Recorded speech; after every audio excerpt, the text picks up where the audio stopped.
When someone wants to add a new item to the list, they can go right here if they wish and click. We don't get a choice for lots of items. It's a list and not a library. And let's say that this is a specific customer request for a very large screen. So let's say large screen needed for event. And the person who's going to handle this for us is actually going to be Tammy Marley Cox. So I would choose her. Or, depending on where this is, maybe it's Victor. We'll add this to Victor.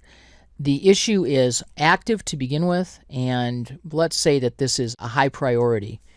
We have a soccer event. It's going to be on March 15th. Requires a 20-foot screen, but we only provided a 10-foot screen. Can we refund the customer, apologize, and more importantly, find out where our screen is? Because we do have a 20-foot screen, so I've entered this item. We could have different categories. Right now, that is a choice list. We didn't customize it, so the categories could be equipment, food and beverage, whatever we'd like, and we can have more than 3 options here. We would just need to customize this list. In the next section, let's imagine that this isn't a screen, that this is a series of interrelated items.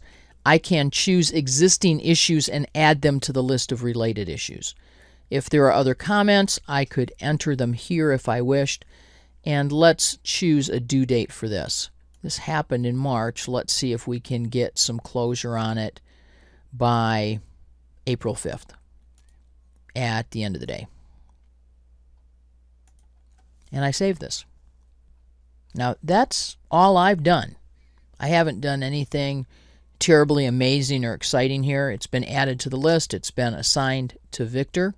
But if Victor is looking at SharePoint right now, what Victor's going to see is that there's been a workflow initiated.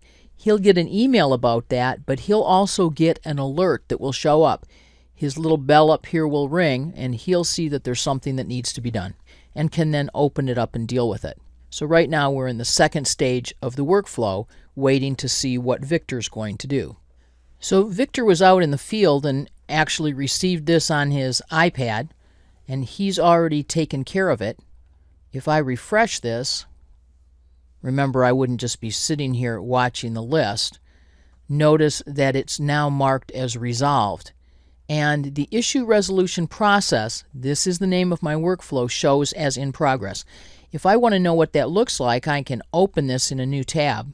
I could also go there and come back, but this will show me my workflow status. And what it says is that the large screen was needed, and Victor has completed his task, and that now it's my turn, it's in my ballpark. The 3-state workflow has now come to me.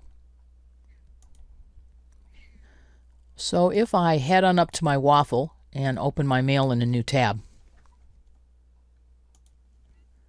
remember what happens in Outlook stays in Outlook, and it says I need to review this task.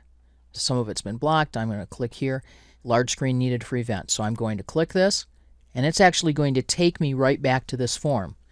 Here's Victor's comments. It says the screen's out for repair. Will be back in the 8th. He communicated with the customer, provided a discount for their match. I can say, okay, that looks really good. Now, often in my email, I'll have a link that makes it a little bit easier than this, but the worst I'll have to do is manually to say that this is closed.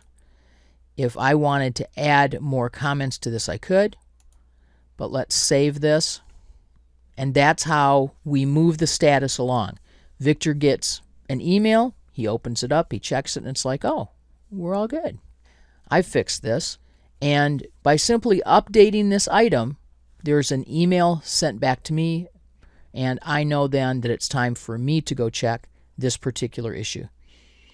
And sooner or later, when this refreshes, we'll find that this process has worked its way through to completion. This is how we run the 3-stage workflow. At every step of the way, there's a new email that's being sent to the appropriate person. Victor, please check this. Ginny, I took care of it. Do you want to close this? Yes, we're all good. That's what makes this particular workflow so popular for SharePoint users.